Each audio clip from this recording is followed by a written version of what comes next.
Don't go. Your driver has a gun." The words left Amara's mouth like a stone thrown into still water. Small, hard, impossible to take back. She'd been adjusting the knot at the base of Charles Whitmore's silk tie, the fabric cool between her fingers, and noticed the way his chauffeur's shoes slid under the dashboard, as if searching for a dropped wrench. A movement, a shadow under leather. Nothing anyone else would have seen in a hallway stacked with luggage and late-night haste. But Amara had seen it. She had been trained by years of making invisible things visible. A folded bedside letter, a hairline stain on a white linen that could ruin a night, the way the light caught the seam of a chauffeur's uniform. Tonight it was a gun brushing the upholstery. Charles turned, slow and small, in the doorway of the private hangar. The plane's hull hummed. Across the tarmac, Manhattan was a smear of light and wind. Behind him, his son clutched a stuffed animal, eyelids heavy. His wife's funeral had been a week ago, and grief sat in the family like a new heirloom. Careful, watchful. Charles's voice was low, the kind that never needed to be loud to be heard. "Are you sure?" Amara looked him in the eye. Under his seat, right foot well. Her hands were steady. She heard her own pulse, a soft drum at her throat, the exact right volume for a warning that must be believed but could not be dramatized. If she overreached, she would be dismissed. If she stammered, she would be dismissed. She had lived in dismissal for most of her life. Tonight, if she was right, someone would die because she had been ignored. Daniel, head of security, moved the way he always moved in emergencies. Quick, practiced, almost economical in his panic. He took the stretch of hangar between Amara and the driver in 3 long strides and cupped the man's shoulder. There was a flurry of motion, a flashlight stripe, the muffled thud of the glove compartment being opened, the scrape of leather. The gun, small and dark, was indeed tucked into the footwell, wrapped in a folded paper like contraband in a child's lunchbox. The chauffeur swore. A hand shoved Amara aside, hard, rough. The shove should have meant something. It left a red wind on her arm, a pulse of anger that could have set her tongue aflame. Instead, she felt a cold focus. The chauffeur had a name on his jacket, Victor. The name was common enough but not the point. His eyes had none of the reservoir of defense that the rich and hired kept between themselves and the world. He looked like someone paid to be empty. "Detain him," Daniel said. His voice was taut. "Clear the aircraft." Charles didn't shout. He did something rarer. He thanked her. He caught her wrist, brief, an adult's gratitude wrapped in need, and said, "Amara, stay with him." It sounded like an odd command. It was the beginning of a reordering. Outside, the cold bit at the edges of the hangar. A flashing cruiser's blue painted the hangar doors. 2 men from local precincts crouched by the passenger door, their breath ghosting the air. The chauffeur, still swearing, was cuffed.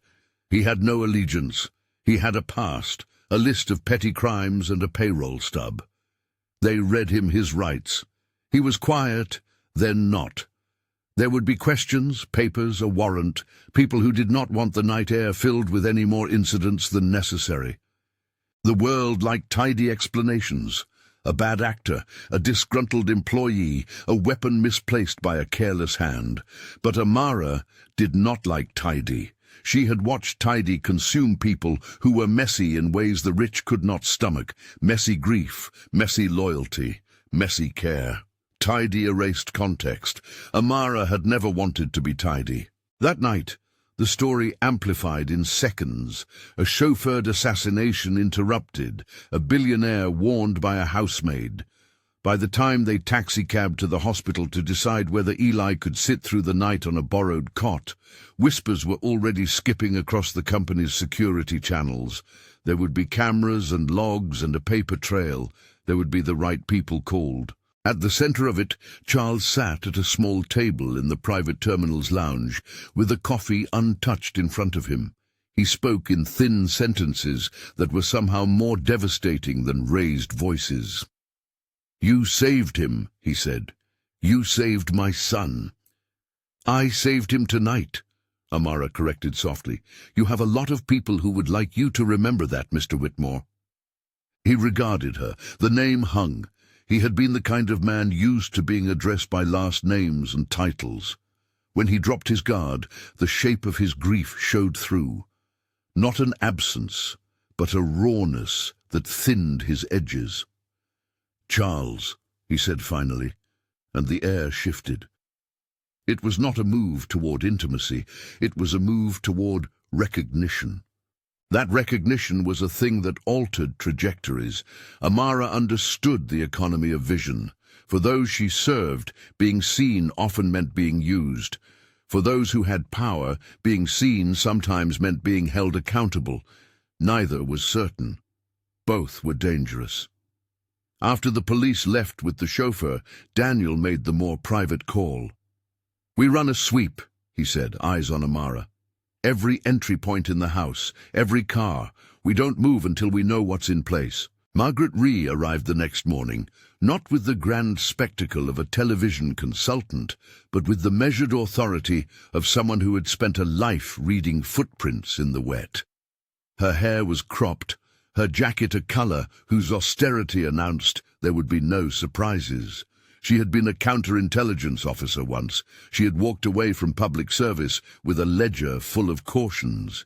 People like her did not get rattled by a gun in an aircraft footwell. They got curious. She listened to the recounting of events in a room smelling faintly of lavender and machine oil. She watched Amara when she said things that others took for granted. She did not patronize the woman who had kept a tie straight and saved a child. When Charles, still raw and private, mentioned the name Victor aloud, Margaret's hands folded. "That's a professional name," she said. "Watch for patterns. Names recur because someone keeps recycling assets."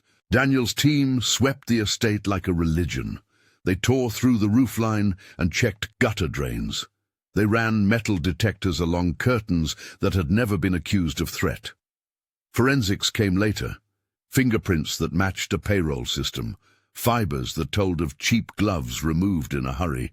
It was a choreography of precision, the sort of movement Amara had admired from the kitchen doorway for years, but had never let herself be part of. Now she stood at the edge of command meetings, her palms calling attention to themselves because they had folded plates for years and thus remembered small forms. The first person to insult her intelligence in a way subtle enough to be almost polite was a board liaison in Manhattan who introduced her to the executive team as staff.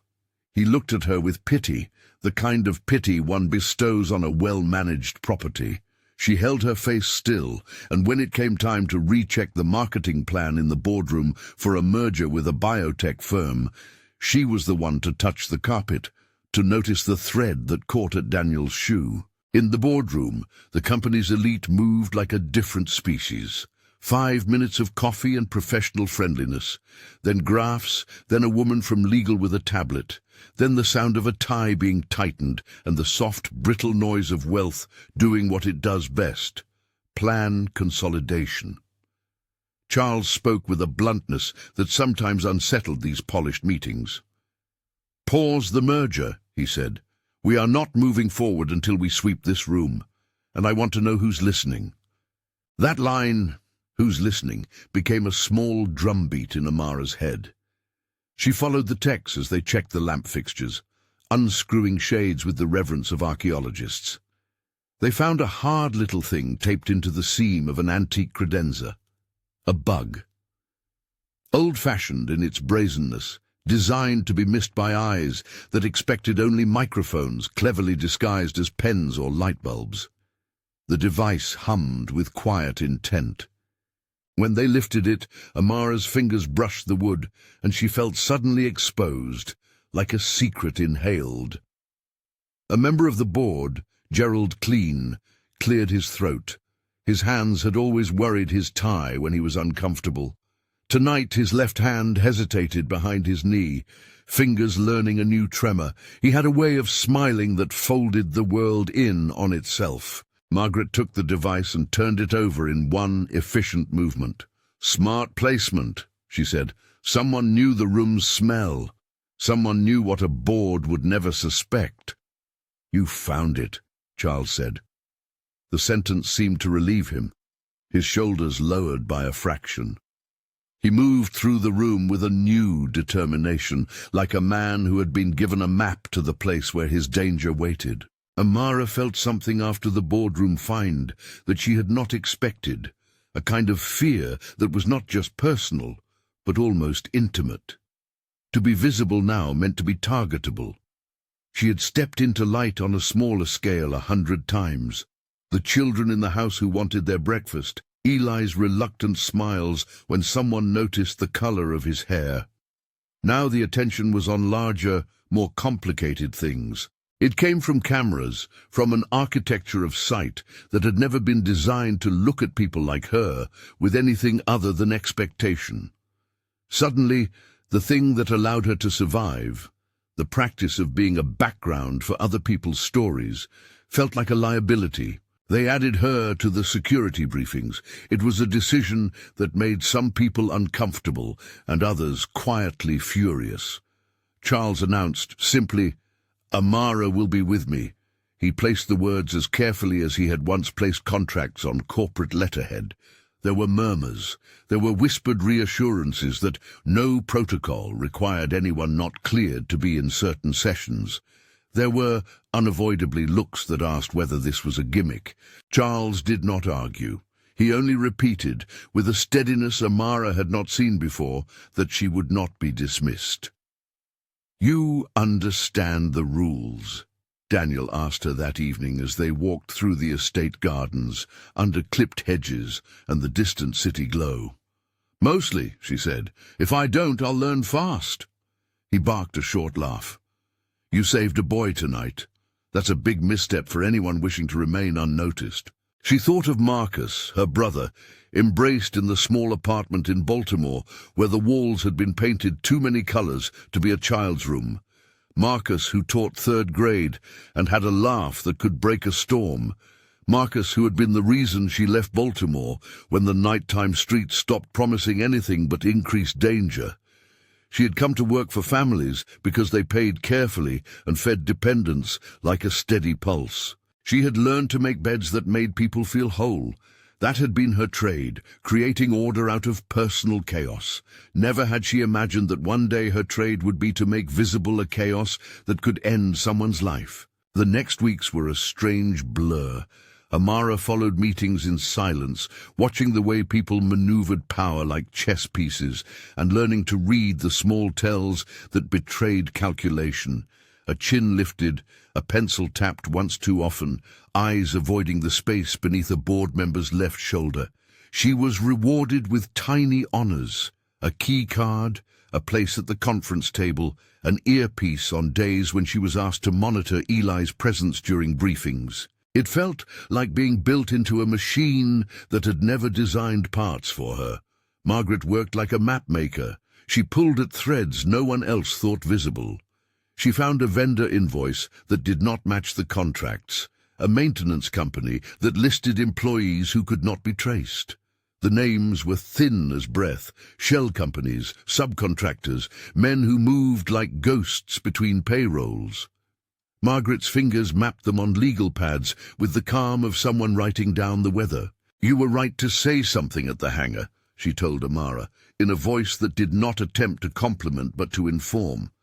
"The way you saw it, how your eyes caught a position under the seat, that was training, or instinct. Either way, it's good." Amara did not know whether she wanted to be called anything other than her name. When people started to call her the girl who warned us, she felt both seen and squeezed. Names have gravity. They create expectations. Meanwhile, the press circled. The story of a housemaid who might have prevented a homicide made the rounds of local feeds. A human interest breadcrumb that could be dressed as heroism or as scandal depending on angle. Charles navigated interviews with a patience that made his handlers puff with the relief of people who had learned to expect the sudden roughness of public attention. In the background, a kind of public wound opened. questions about why any employee existed in a household that also cultivated secrecy, about what power means when it is protected and when it is vulnerable. Amara read those articles with the uneasiness of someone whose life had been on display. She also felt a clarity that surprised her. Visibility could be a weapon if wielded carefully. She had been invisible for a lifetime because being seen had cost her more than it had afforded, but she began to imagine that being seen, on her terms, could rewrite the ledger. Then came a packet. It appeared on the service stairs like an anonymous windfall. A thin envelope, no return address, slipped under the door of the staff wing. The building's night manager set it on the supervisor's desk and assumed it was Bill's. In a world where money moved precisely, anonymous envelopes had a cost. Amara's name was not on the envelope. That was the point. It was addressed instead to the house in block letters that smelled faintly of salt and fear. She opened it on her break in the locker room, where the fluorescent light made everything too honest.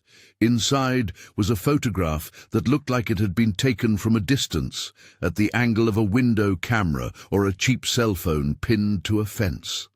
It showed Marcus at a bus stop in Baltimore, hair ruffled by wind, a bag over his shoulder. On the back of the photo, someone had scrawled, in a hand with a decisive tilt, "Everything has a cost." Amara felt the image of her brother in her hands like glass. Her heart did not stop. It narrowed into focus. For a moment she imagined what it would be like to fold the photo and toss it into the trash. Then she imagined what it would be like to let the image go unanswered and to wake tomorrow to the knowledge that she had not acted and that the cost had been paid by him. She carried the photo to Daniel.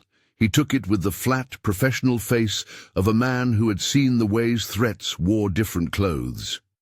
"We start local," he said. "We notify Baltimore PD. We trace the photo. Postal marks, paper composition, Cambridge ink. Whoever sent this wants us to be afraid. Whoever sent this made a choice." Margaret, who had been filling a thermos with coffee, took one look at the photograph and set it down on the table as if it were a live coal. "This is a warning," she said. "Not necessarily a threat meant to be carried out, but a message. Messages are bait. They tell you where to look."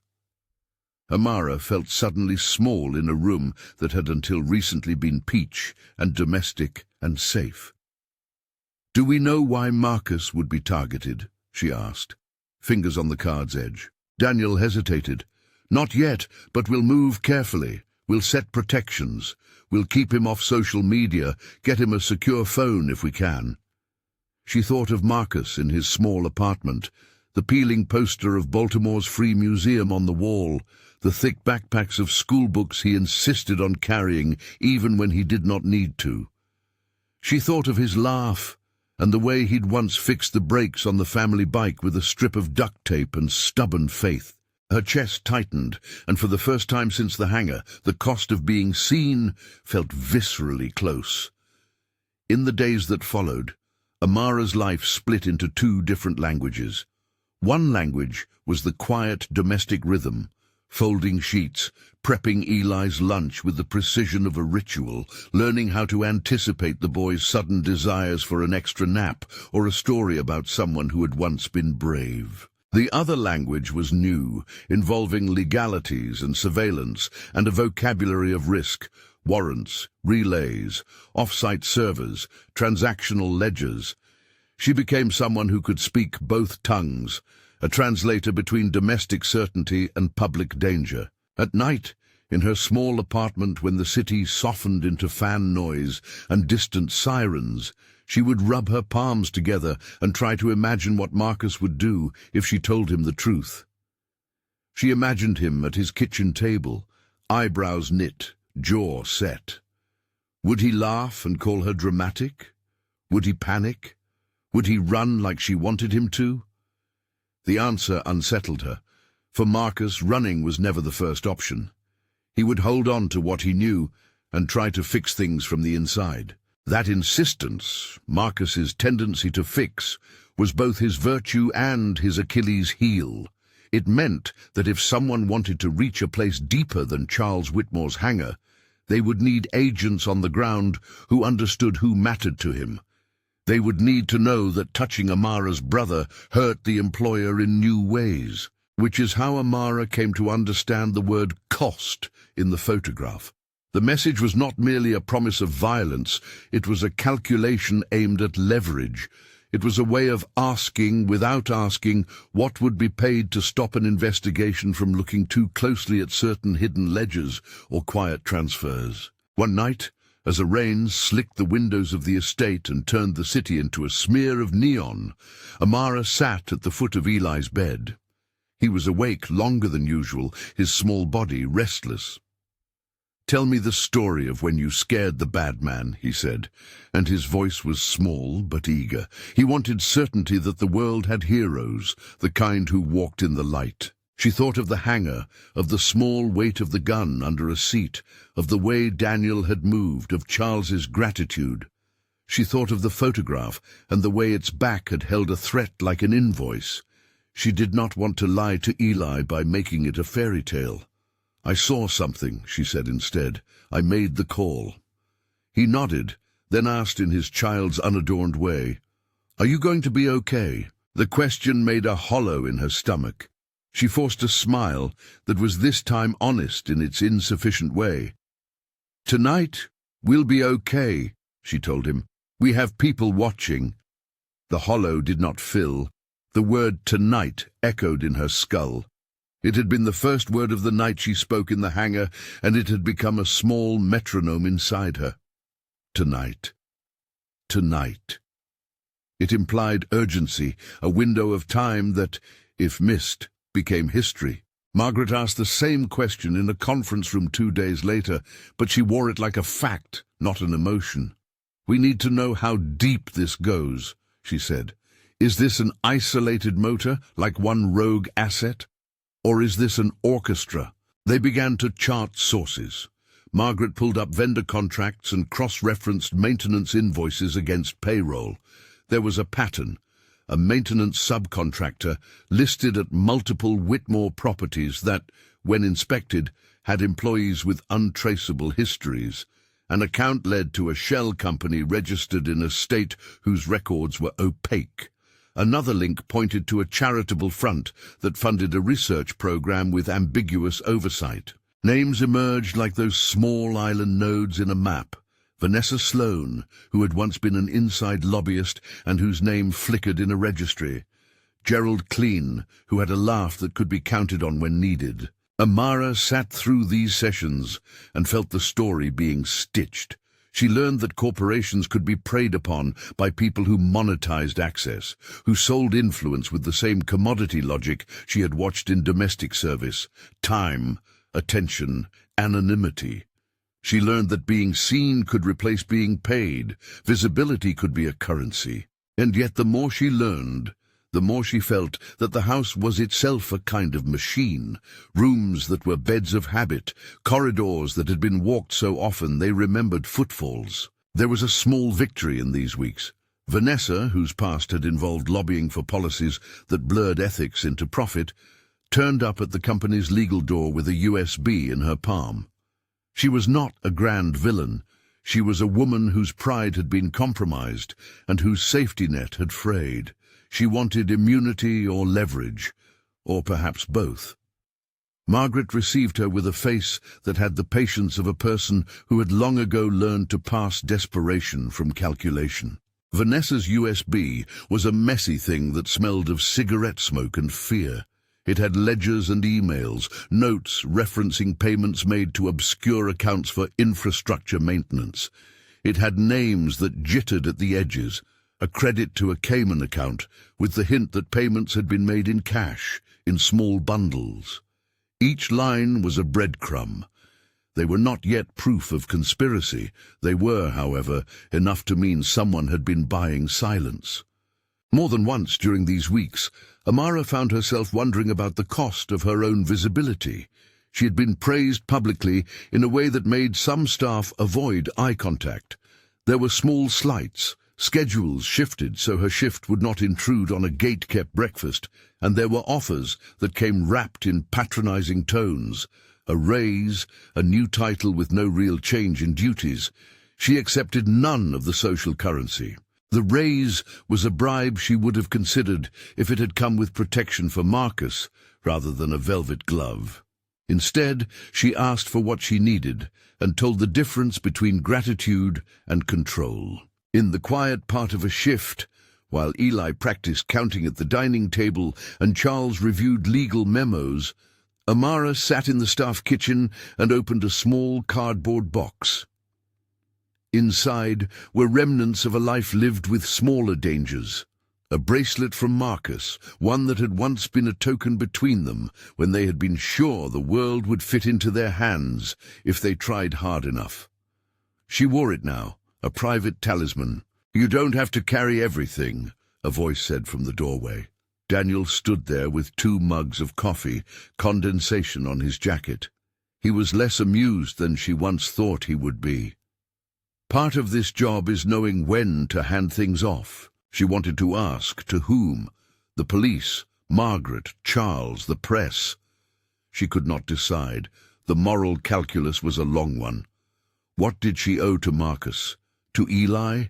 To a man who saved a child that night and who, in ways he had not known, had given her a foothold she had never expected? Before she could answer, her phone buzzed. A text from an unknown number.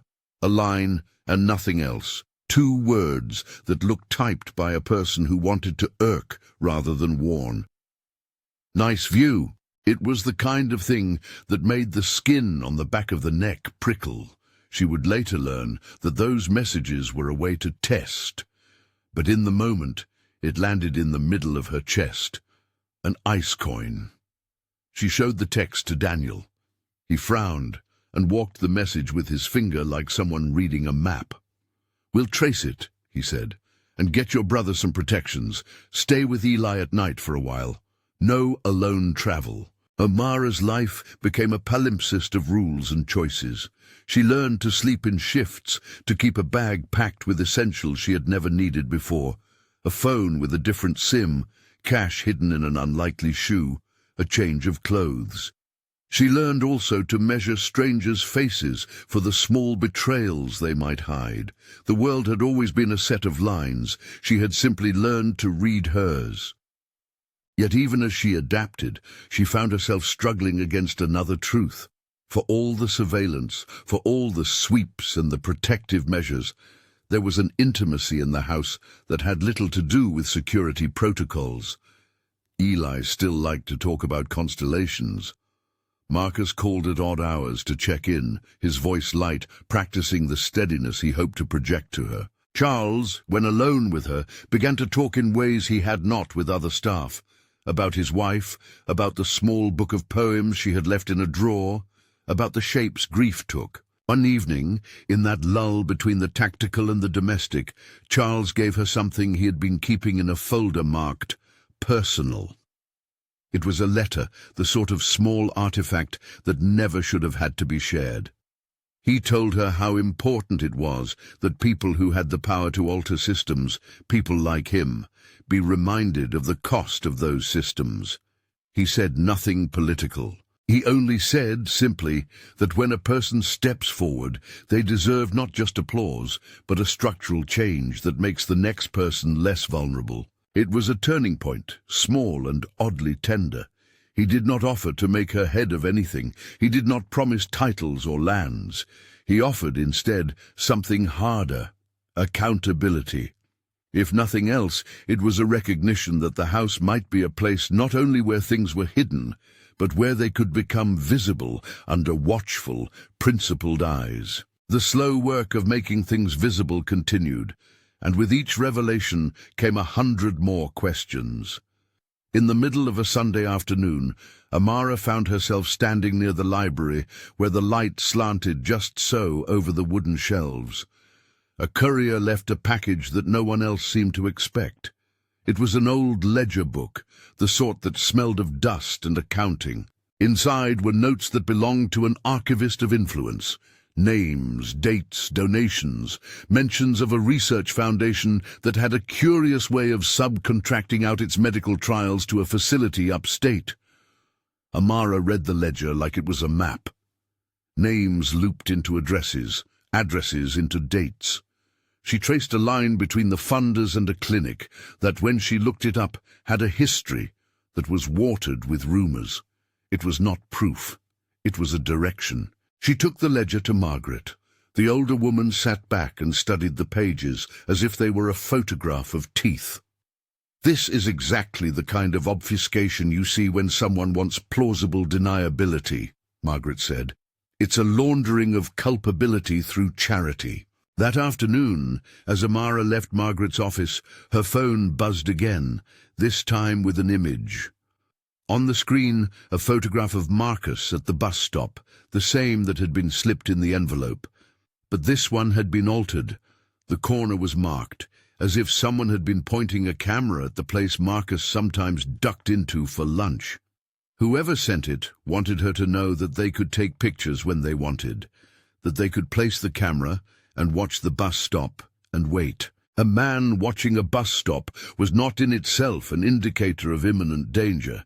People watched for 1,000 reasons, but the message's timing, after the ledger, after the discovery of irregular donations, after the driver had been found with a gun, made it feel contiguous with a rising pressure.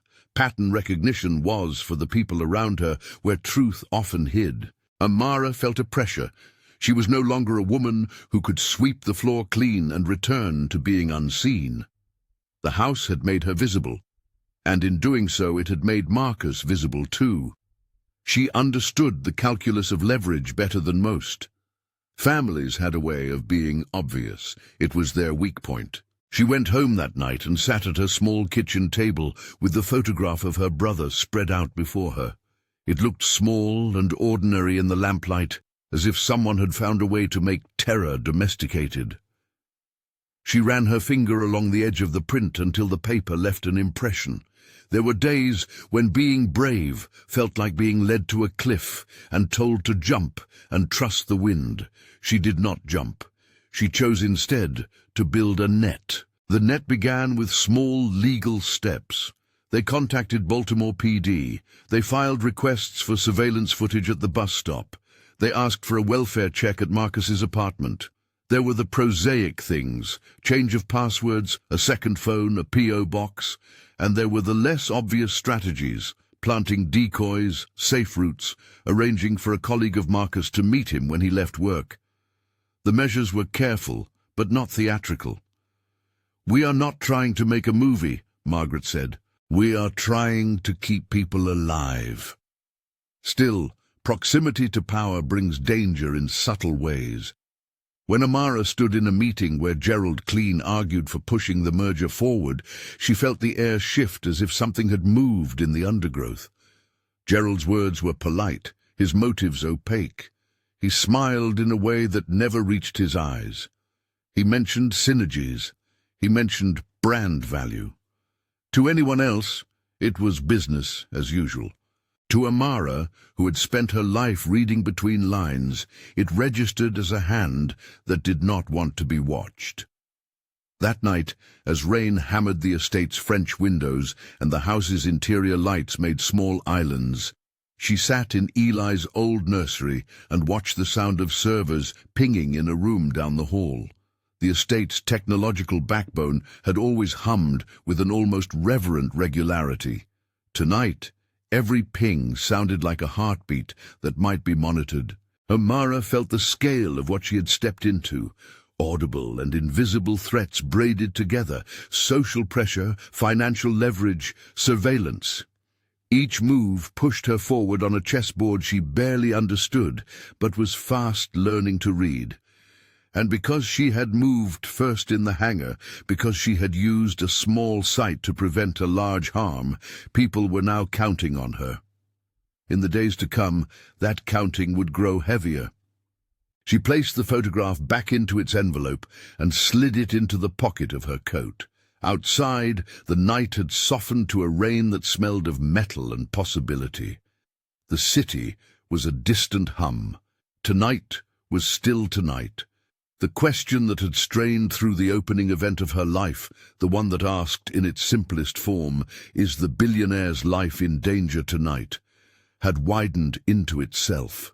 Tonight, it seemed, had become a larger map, one that might contain more targets than the hangar and a pattern that did not end in a single bullet. As she closed the nursery door and walked the quiet corridor to the service stairs, she understood this plainly. Being seen had cost her a kind of calm, and the cost demanded action. If this hooked you, hit like and tell us your city in the comments. Who in your life might be watching? The servers hummed like a low animal down the hall, a single steady noise that threaded the house together. It was a sound Amara had never paid much mind to until it came to mean something else. Not the benign whir of climate control, but the architecture of being watched. Tonight, as she passed the locked door that led to the small room where the estate's network lived, racks of metal, blinking LEDs like constellations, she felt each light as a tiny witness. Margaret had insisted they start with the obvious: logs, timestamps, packet traces. The people who built covert systems were rarely elegant about it. They layered, obfuscated, reused cheap points of presence.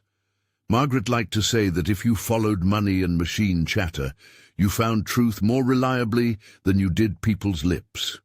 So they fed Vanessa's USB to a sterile workstation under the supervision of a forensics analyst from the district attorney's cyber unit. Files unfurled like discreet confessions, vendor invoices, wire transfers, maintenance schedules that matched up to unrelated properties, and a spreadsheet labeled, blandly, Client Feed Ops. The spreadsheet listed a cluster of IP addresses and usernames and dates. One of the IPs resolved to a range rented through a shell company whose paperwork had been shuffled through 3 states in 3 months, a vanity of laundering common to men who expected the world to look away. When the analyst pulled up a stream, the screen filled with grainy images, corridors, hedge lines, a driveway at dusk. And then, raw, incredulous, Amara saw herself on a small, jittering frame, asleep on the late-shift sofa as the camera's timestamp ran through the night. She watched that Amara sleep, the bracelet at her wrist catching a smear of lamplight, the curve of her shoulders under a thrifted sweater. The image translated her life into pixels and then fed it into someone else's ledger. Margaret's mouth narrowed. They had a relay near the city, she said, not on site. They wanted plausible deniability, off-site nodes, relays through third parties, professionals with budgets. Charles came into the small room then, his coat wet from Manhattan drizzle. He did not say much, he rarely did. He just stood, hands folded as if in prayer or trial, and watched the images of his home move across pixels. The sight of Amara on screen, of anyone private on screen, had a moral effect on him that was quieter than public fury and deeper than anger. "They watched us sleep," he said. The words were a verdict. The forensics trail pushed outward. An accounting firm with strings tied to a research foundation, a maintenance contractor whose invoices listed non-specific equipment and monitoring charges, a courier company used to ferry hard drives between anonymous points.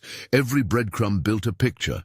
Margaret and the DA's cyber unit worked with the federal agents called in for coordination. Law enforcement was careful, legal paperwork being the strict choreography that prevented operations from collapsing into theater.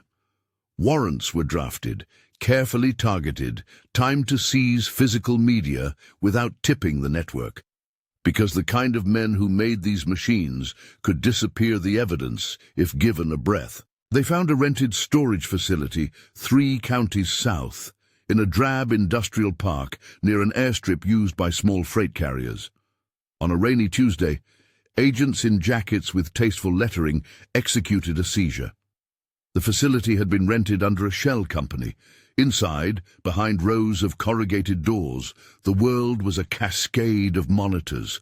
Screens showed views from estates and private drives, feeds labeled with property names, lat-long coordinates, and the curious designation VIP, rotate. A bank of hard drives sat in a case humming faintly, their blue LEDs a small ocean of intent. One monitor, an angle that made Amara's jaw tighten, showed sunlight spilling across Eli's bed. Margaret walked the room like a person mapping a crime scene by its accents. She did not flinch at the scale. She catalogued, she photographed, she named things with the exactness of someone unmaking a lie. "This is not opportunistic," she said quietly into her radio. "This is a product. This is sold." The seizure changed everything. For a week, every conversation was laced with a new urgency.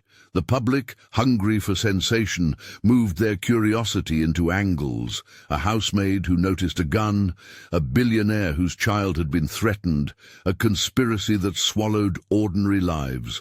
But inside the closed rooms where the case was built, people worked without an audience. Daniel coordinated witness protection for Marcus and rerouted his communications into a monitored line. Margaret compiled the relay nodes into a timeline and mapped them to payments. Vanessa, under the DA's limited immunity agreement, sat in a conference room with a blank face and pointed to names she had never thought to pronounce aloud until that day. And then Victor resurfaced. They found him not in a back alley, but on camera. A frame pulled from an older feed showed him once as a shadowed silhouette at a side entrance, his posture a peculiar blend of alert and empty. Later, when a plainclothes detective trailed him to a diner in a neighborhood near the harbor, they found him with a cigarette and an open sweatshirt, the collar of his shirt stained with nicotine and cheap perfume. He was not heroic. He was frightened. He had the look of someone whose life had been a sequence of bad decisions that got worse when money came into play. They cuffed him in daylight. His eyes flicked to Amara when he saw her in the observation gallery. No flourish, just a glance that contained the economy of his choices. He did not lunge. He did not insult. When Margaret asked him why he had done it, he said the ugly truth: rent, debts, a past that never cleaned itself up, and a network that offered small, quick fixes in exchange for silence.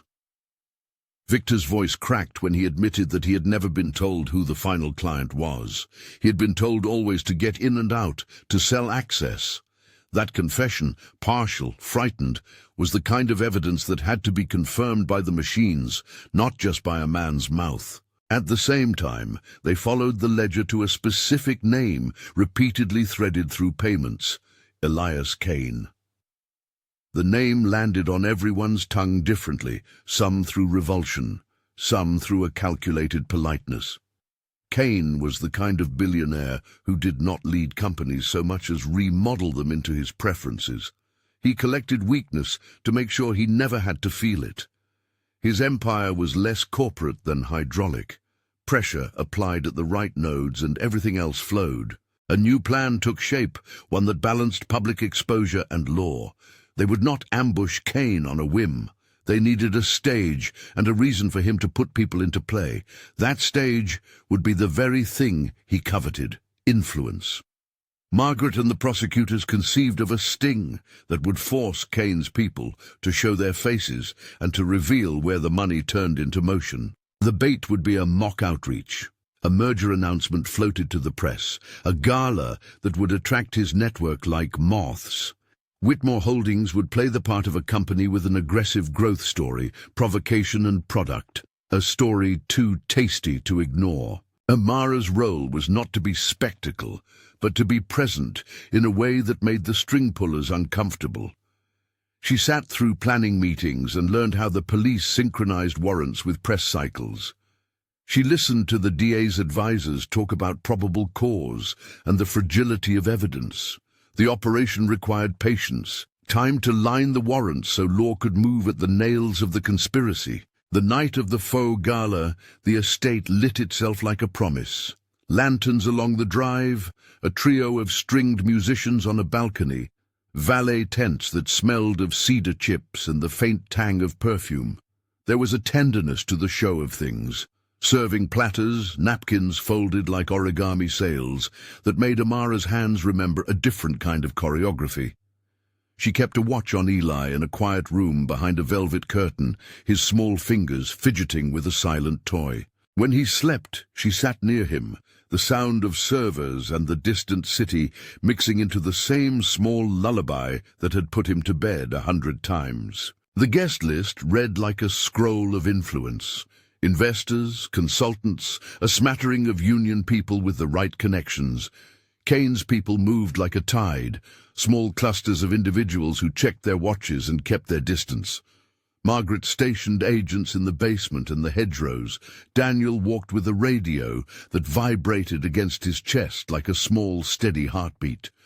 Charles, formal but present, kept his composure like a man who knew the price of public truth. It was during the reception, near the servery where the staff moved, with the practiced stealth of trained birds, that Victor made a choice. He could have slipped away. He could have turned his back on the life that had kept paying him in secrets. Instead, he approached a table where a mid-level operative, one of the relay managers, had been glancing at a list. The man's cufflink flashed in the light. It was a small mark of style that belonged to people who did not have to hope for normalcy. Victor spoke to him in a hush that was not loud, but was sharp. An argument bloomed in 2 minutes. Words, and then a shove. The operative backed away to a doorway where a federal agent waited. Hands were taken, a brief scuffle resolved without tragedy. They took Victor into custody again that night, but differently. This time the law was cleaner about it.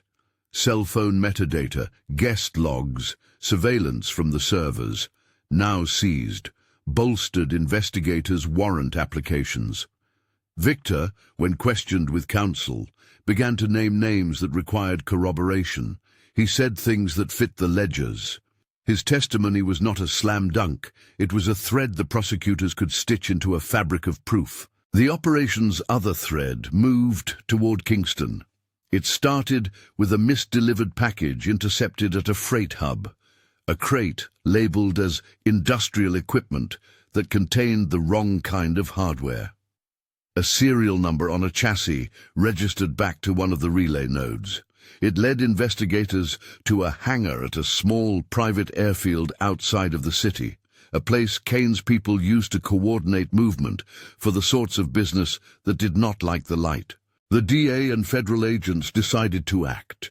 This was the point where money became motion, and where, if they had patience and luck, they could stop both. The day of the seizure was a raw blue.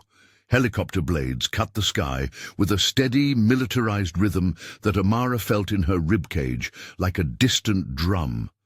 It was louder than any server. The hangar yard smelled of jet fuel and wet earth. Agents took up positions like players on a field. On an impulse that felt more like an old instinct than a moment of theater, Amara stayed to watch from a distance. Someone on the team had decided that the camera that had watched her was a symbol to be reclaimed, and she wanted to see it die if it could be destroyed. Kane was not there. He rarely was for hands-on work. He had layers between himself and people like Victor. What agents found instead were racks of servers, drives spinning, notebooks with routing tables, and a wall of monitors that displayed dozens of private places. One monitor put Eli's small bed in the corner of its frame. Another showed a feed of a clinic upstate with a small patient wing. The wall was both banal and monstrous. The seizure team began to bag hard drives and document what they could. And then, as the agents bagged and catalogued, a minivan screeched toward the perimeter. 2 men with faces like shadows surged out.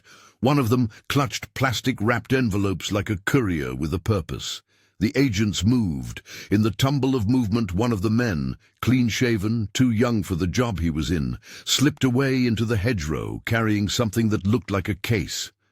A chase began that felt less like cinema and more like a human calculus. Breath, feet, the slap of gravel.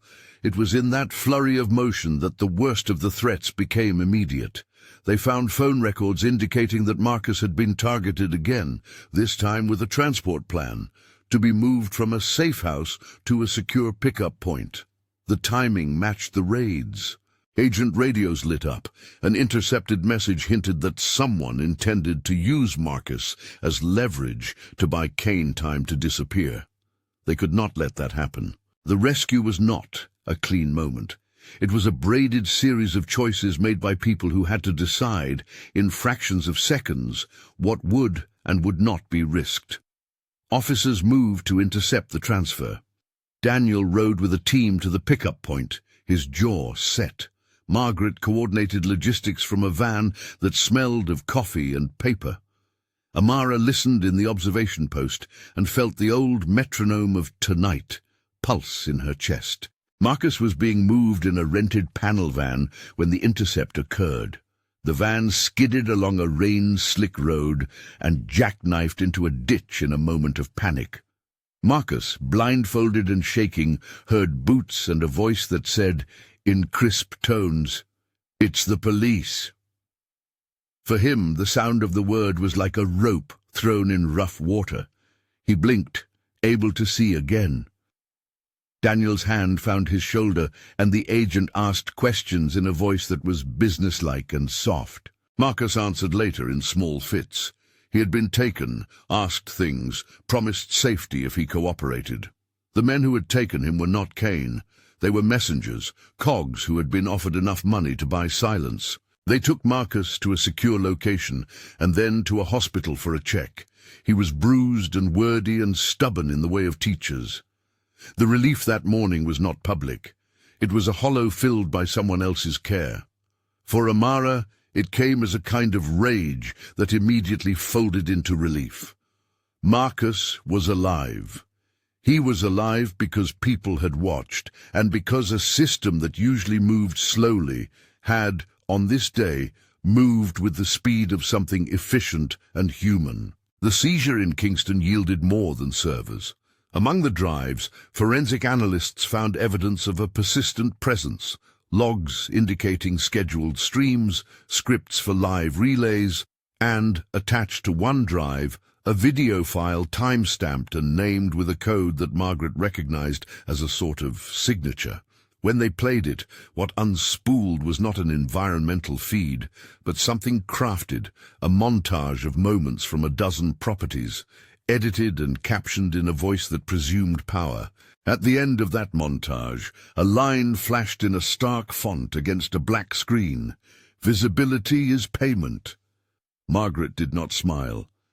"That's his tone," she said. "Kane's people like to make theatre." Within days, the prosecution had assembled a case that linked the feeds, the money, the human pawns, and the shell companies to Kane's inner circle. They had witnesses who would testify about payments, about courier runs, about maintenance invoices that were anything but maintenance. Prosecutors with steady faces drew lines between ledger entries and bank trails. Vanessa's testimony stitched into that fabric. Victor's statements, recorded, corroborated by cell dumps and surveillance, filled in the seams. The moment the warrant named Kane, the public narrative sharpened into a new question. Would a man who had been careful, who had written checks in clean ink and built a network that pretended to be benevolent, be made to answer? Kane's lawyers threatened every step. They argued jurisdiction and overreach, and the manufactured passions of a media moment. The law moved with a slowness that was infuriating and necessary.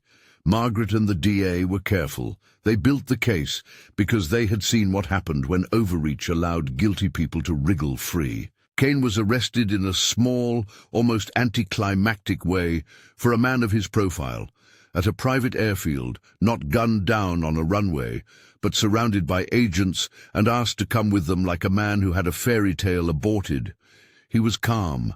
He smiled with a face that knew the power of being composed under duress. He asked for his phone and his lawyers. He did not shout. He did not plead. He allowed the cuffs and the handcarts and the legal choreography to move through him, like part of a script that did not surprise him. Publicly, the tarmac arrest was everything a newsroom could want. A man escorted under handcuffs. A press release from the DA's office, anonymous sources on background who told of ledgers and relays. But private victories are the ones that hold power. For Amara, the courtroom would be where the story was either hardened into law or blurred into rumor. She understood now that arrest was not the same as reckoning. Trial would be messy, people could lie, evidence could be excluded, the law was a net with holes. The grand cases that followed were measured in stacks of paper and in small human acts.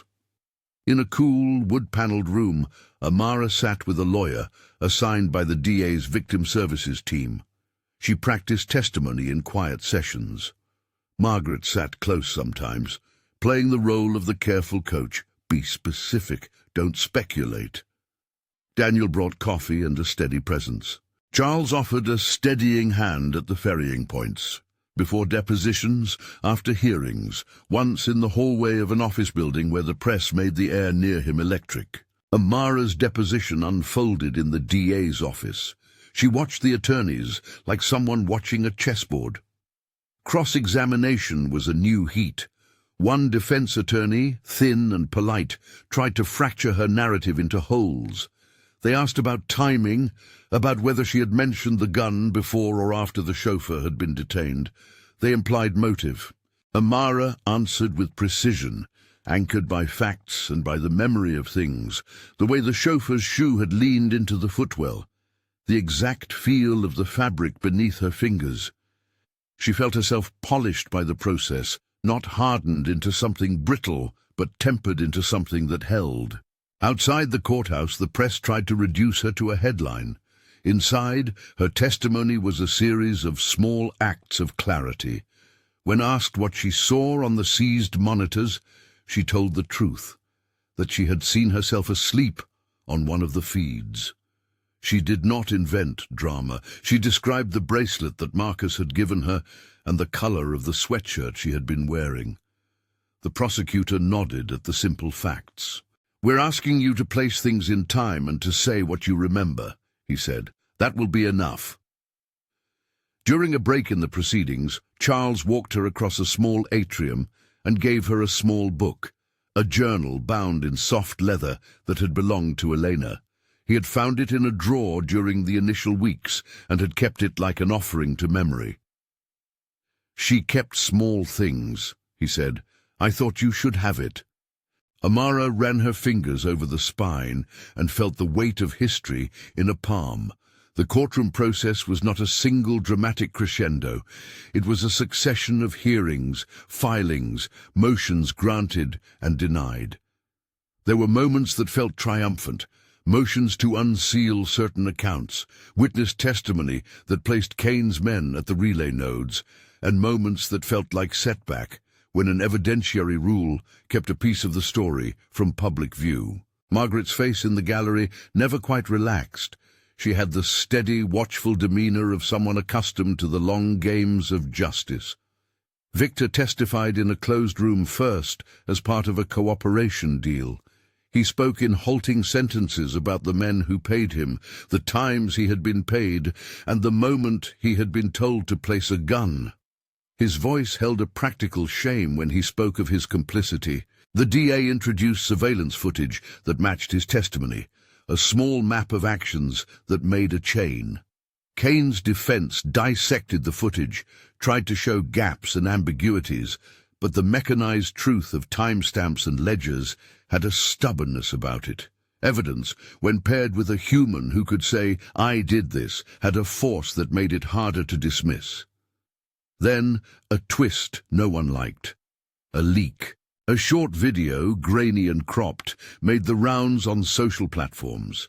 It showed a small snippet of a conversation between two mid-level operatives, voices that could have been anyone, taken out of context and framed as a smear against marginal witnesses. The clip provoked the usual fury, hashtags, talk radio takes, and a thread of commentary that attempted to paint the whole affair as a witch hunt. It was a reminder of how fragile public truth can be in the face of a viral lie. Amara read the comments with a practiced numbness. She felt at times the fiber of panic that arises when ordinary life becomes public spectacle.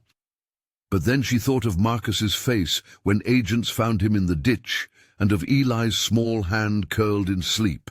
Facts, she had learned, had the stubbornness of a tide if you remained patient and persistent long enough. She kept focused on the work at hand. The trial, when it began, was an exhausting machine. Lawyers moved like a well-drilled ensemble. Witnesses were called, cross-examined, and sometimes broken down by the stress of being asked to remember small things. Amara testified in front of a panel of strangers who would later decide part of a man's future. Her voice did not waver. She spoke of the hangar, the tie, the gun, the photograph of Marcus, the server feeds. She described the ledger and Vanessa's USB and the fear that had lodged itself in her chest like a small stone. Kane's lawyers tried to depict their client as a benign investor, a man whose reach had been exaggerated. They argued that the feeds were for security, that the maintenance contracts were legitimate, that any mistake was a matter of bookkeeping. The prosecutor, a woman with an uncompromising economy of phrase, presented the chain: shell companies, payments, hardware, men who answered to payroll, not principal. She closed with a phrase that echoed on the lips of many in the gallery: "Power that watches without consent is theft." Meanwhile, Whitmore Holdings began to change in small but concrete ways. Under pressure from shareholders and from public attention, the company convened a review board. Charles, who had been raw at the beginning, moved through the corporate halls with a new intentionality. He announced reforms, an ethics committee with real oversight, an internal audit of vendor contracts, protections for staff who reported concerns. He offered Amara an interim role, an observer seat on the new ethics board. It was not a dramatic promotion. It was, instead, the kind of thing that asked her to bring her hard-earned vision into systems that had never had eyes like hers. Amara wrestled with the offer. She had come to the house for steady work and to keep Marcus safe. She had not sought power. The idea of moving into a corporate seat felt at once like a betrayal of her past and a necessary chance to make the world marginally safer for someone else. She thought of the bracelet Marcus had given her, and of the letter Eleanor had once tucked into a book. She thought, too, of the woman who had stood in the hospital the night Eli slept and had said nothing about becoming a public figure. Now the choice was less about ego and more about what made the next person less vulnerable. She accepted provisionally, asking for terms that protected her from tokenism: a seat with authority, a life insurance payment into Marcus's account, and a promise that the role would report to an independent panel that included outside watchdogs. Charles agreed without theatre. He signed, not in a burst of public spectacle, but in a private room with a handshake that felt like an admission of debt rather than an offering of charity. The trials continued. There were pleas and motions and inevitably bargains. Several mid-level operatives accepted plea deals in exchange for testimony. Kane's reach was whittled, but the law did not promise a neat ending. The public attention waned and surged unpredictably, like weather. But change, small and slow, had begun in the corridors of Whitmore Holdings. Contracts were rewritten. Maintenance companies were vetted with new rigor. Vendors were audited. The house's service wing acquired a formally recognized grievance protocol and a security line that went directly to the DA's office.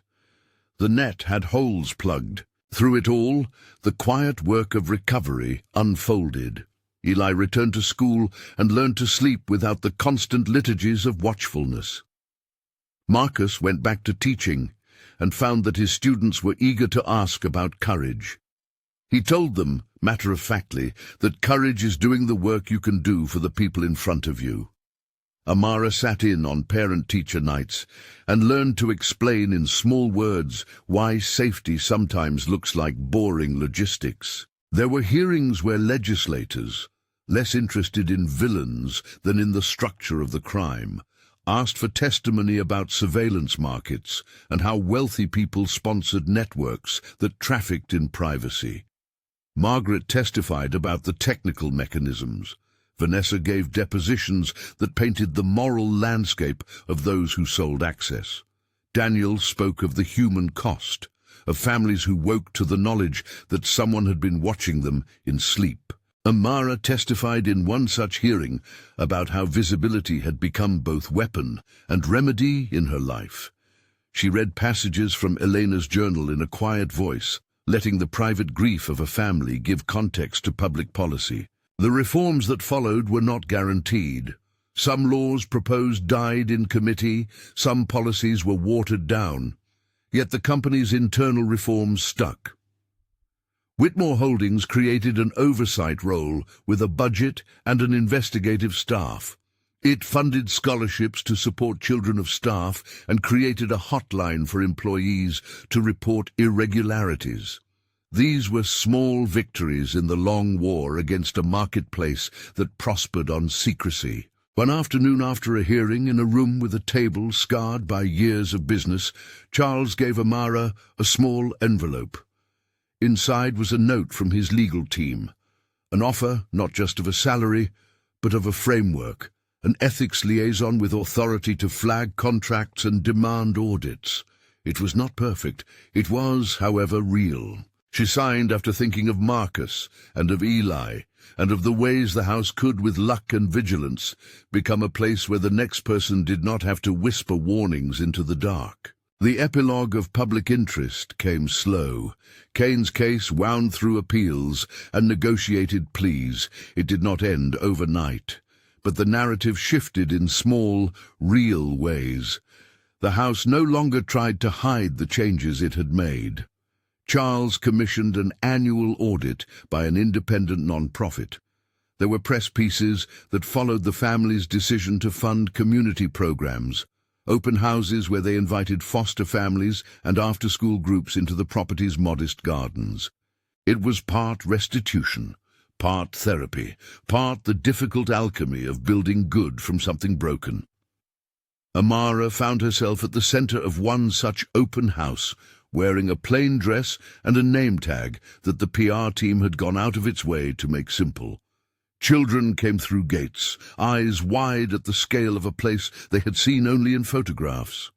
One little girl asked if the house had ghosts. Amara smiled and told her about ordinary ghosts, the habits people leave behind, and then about how families can make new shapes out of old rooms.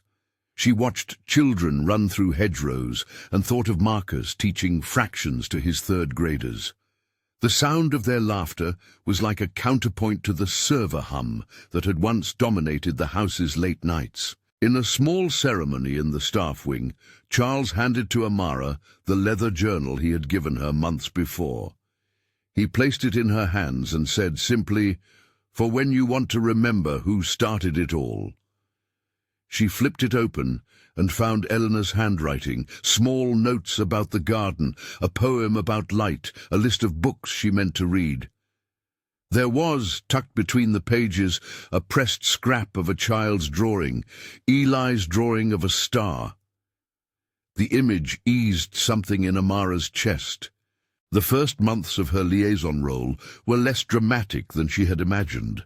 There were vendor meetings and tedious compliance spreadsheets. There were 2 quiet victories. A contract terminated quietly because of unexplained charges. A maintenance firm replaced after a background check revealed false certifications. An anonymous employee rewarded for reporting an irregular invoice. Amara learned to cultivate an administrative patience. She kept her bracelet and wore it during meetings, a small ritual that reminded her of the human reasons at the heart of her work. Once, in a late hour when she was alone in the small office that had been repurposed from an old study, she placed the bracelet on the desk and looked up at a photograph on the wall of the house's old rose garden. The server's hum was distant. Outside, the city breathed. She had been invisible for a lifetime, a woman whose labor stitched the mundane into continuity. Now she had a title and a role in changing the way things were done. It had a cost. The weight of being watched had shifted from her shoulders to the shoulders of the system she now tried to fix. There were no parades, Marcus kept teaching, insisting he could not stand the idea of being celebrated. Eli learned to sleep without waking to check windows. Victor, who had given valuable testimony and then been convicted on charges aligned with his deeds, sat in a cell that was smaller than the drama that had put him there. Cain's legal battles continued, the law proving itself stubborn and thorough. Public vindication, if it came, would be measured in precedent more than in spectacle. Amara sat one afternoon on a bench in the garden with Eli at her side, his small feet swinging and muddy from play. He pointed at a robin hopping in the soil. "Do you think it watches?" he asked, young and literal. She laughed, the sound small and honest. "No," she said, "birds don't watch the way people do. They just pay attention." He looked at her seriously, then said, "People who watch like that ought to be stopped." "It's true," Amara said. "We have to watch the watchers. That's the job now." She felt in that crisp exchange sentence the closed curve of the story. She had been one person who had noticed a small movement under a seat. She had become a person who helped design a system to stop that being used as commerce. The title question, "Is the billionaire's life in danger tonight?" had been answered many times over throughout that first wild season. The danger had been real. Someone had tried to monetize a life, but it had been named, addressed, and partially undone through the messy, slow work of law, of testimony, and of watchful people choosing to act. At the end of a long day, as twilight folded the property into a deeper color, Amara opened Elena's journal and read a small passage about the shape of small mercies. The words were not dramatic or designed for a rooftop. They were simple. That caretaking was a kind of legacy, that those who looked after others had a right, too, to be looked after. She closed the book and thought about the future, about a system that had to be continually tended. She walked home to her small apartment with Marcus waiting up, tea cooling on the kitchen table. They counted the safe things between them and did not call it victory. They did not pretend the world had been fixed. They simply sat together and made plans for the next term at school, the next community program, the next small reform at the company that would have ripple effects in ways both measurable and not. When she went to sleep that night, she did not feel the cold spike of an unknown camera's eye as she had months before. She felt instead the steady, imperfect warmth of being known, not as spectacle, but as responsibility. The servers in the house still hummed. So did the city. The work continued. She had been paid a price in grief and in exposure. She had also been offered, in the odd currency of fate, an opportunity to make the next person's night less dangerous. She kept the bracelet on her wrist when she slept. The bracelet's small beads caught the light in the margins of dreams, a private constellation. Outside, planes moved like slow birds across a wide sky. The word tonight, which had once been a metronome of terror, had become a reminder. Each night could be a moment of vigilance or a moment of change. If this story stayed with you, subscribe for more cinematic thrillers and character-driven stories.